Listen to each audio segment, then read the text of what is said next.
नमस्कार, मी रुशाली यादव सारंग। महाराष्ट्राचे महानिर्णय या विशेष कार्यक्रमात आपल्या सर्वांचं मनपूर्वक स्वागत। सुरुवातीला पाहूयात एक महत्त्वाची बातमी। राज्य सरकारने शेतकऱ्यांसाठी एक मोठा निर्णय घेतलेला आहे। कर्ज वसुलीला वर्षभराची स्थगिती देण्यात आली असून पूर स्थितीमुळे शेतकऱ्यांकडून कर्जाची वसुली न करण्याचे आदेश देण्यात आलेले आहेत। जिल्हा मध्यवर्ती बँकेला सुद्धा कर्ज वसुलीला स्थगिती देण्याचे आदेश सरकारने दिलेत। म्हाडाच्या घरांसाठी अपात्र ठरलेल्या गिरणी कामगार आणि वारसांना आता कागदपत्रांची पूर्तता करण्यासाठी 31 डिसेंबर 2025 पर्यंत विशेष मुदत देण्यात आली आहे। याबाबतचे निर्देश कामगार उपायुक्तांनी म्हाडाला दिले। या निर्णयामुळे सुमारे 7,000हून अधिक अपात्र गिरणी कामगारांना दिलासा मिळणार आहे। आणि आता पुणेकरांसाठी एक आनंदाची बातमी आहे। केंद्रीय मंत्रिमंडळाच्या बैठकीमध्ये पुणे मेट्रो रेल्वे प्रकल्पाच्या फेज 2 प्रकल्पाला मंजुरी मिळाली आहे। पुण्यातील नव्या मेट्रो मार्गांमुळे आयटी हब, औद्योगिक क्षेत्र आणि पर्यटन स्थळ जोडली जाणार आहेत। यामुळे शहरामध्ये मेट्रो, रेल्वे आणि बसचं जाळं विस्तारेल, प्रवाशांची गर्दी कमी होईल आणि शहराच्या वाहतूक व्यवस्थेमध्ये सुधारणा होईल असा विश्वास व्यक्त केला जातोय। मेट्रो रेल्वेचे दोन्ही मार्ग एकत्रितपणे 31 किलोमीटर लांबीचे आहेत। यामध्ये एकूण 28 स्थानकांचा समावेश असेल। मार्गिका 4 ही मुख्य मार्गिका सुमारे 25 किलोमीटर लांबीची असून ती खराडी आयटी पार्क पासून सुरू होऊन हडपसर, स्वारगेट मार्गे खडकवासलापर्यंत पोहोचेल। मार्गिका 4A नळस्टॉप, वारजे, माणिकबाग या मार्गांना जोडणार आहे।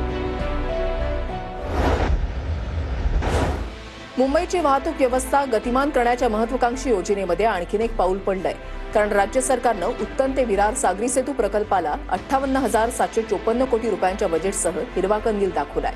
मुंबई महानगर प्रदेश विकास प्राधिकरण म्हणजेच MMRDAला याच्या अंमलबजावणीची जबाबदारी सोपवण्यात आली आहे। हा प्रकल्प मुंबईतील रस्त्यावरील गर्दी कमी करण्यास मदत करेल। 55.12 किलोमीटर लांबीच्या या मार्गानं प्रवास वेळ कमी होईल, तसंच आर्थिक विकासाला चालना मिळणार आहे। मरीन ड्राईव्ह ते पालघर या 120 किलोमीटरच्या कोस्टल कॉरिडॉरची उभारणी केली जाते, त्याचाच हा एक भाग आहे। गावांचा कायापालट करण्यासाठी राज्य शासन आता स्मार्ट आणि इंटेलिजंट विलेज प्रकल्प राबवणार आहे। शहर आणि गावातील दरी कमी करण्यासाठी हा प्रकल्प महत्त्वाचा ठरणार आहे। महाराष्ट्रामधील नागपूर, अमरावती, हिंगोली, पुणे, सिंधुदुर्ग या 5 जिल्ह्यांमधील 75 गावात हा प्रकल्प राबवण्यात येणार आहे। गावाच्या सर्वांगीण विकासासाठी हा प्रकल्प महत्त्वपूर्ण ठरणार आहे। आता पाहूयात एक मोठी बातमी। क्रीडा विभागातर्फे प्रोजेक्ट महादेवाच्या राज्यस्तरीय स्काउटिंग अंतिम फेरीचं उद्घाटन मित्राचे मुख्य कार्यकारी अधिकारी प्रवीण परदेशी यांच्या प्रमुख उपस्थितीमध्ये करण्यात आलं। महाराष्ट्रामध्ये फुटबॉलचा पाया मजबूत करण्याच्या उद्दिष्टानं सुरू झालेल्या या प्रकल्पाच्या महत्त्वपूर्ण टप्प्याची औपचारिक सुरुवात झाली आहे। मुख्यमंत्री देवेंद्र फडणवीस यांच्या नेतृत्वाखाली राज्यातील विशेषतः ग्रामीण भागातील फुटबॉलचा विकास साधण्यासाठी प्रोजेक्ट महादेवाची अंमलबजावणी करण्यात येते। राज्यातील प्रतिभावान खेळाडू शोधणं, त्यांना प्रशिक्षण, मार्गदर्शन आणि प्रगतीसाठी आवश्यक पाठबळ देणं हे या प्रकल्पाचं मुख्य ध्येय आहे। पुणे शहर पोलीस ठाण्यामधील संख्या आता वाढणार आहे। पुणे शहराला लवकरच 5 नवीन पोलीस ठाणी मिळणार आहेत। नर्हे, लक्ष्मीनगर, येवलेवाडी, लोहगाव, मांजरी या 5 नव्या पोलीस ठाण्यांची निर्मिती लवकरच केली जाणार आहे। तर पुणे शहराला आणखी 2 झोन मिळून 2 पोलीस उपायुक्तांची नियुक्तीही होणार आहे। नव्याने 5 पोलीस ठाण्यांची स्थापना होताच पुणे शहरामध्ये एकूण पोलीस ठाण्यांची संख्या 45 होणार आहे।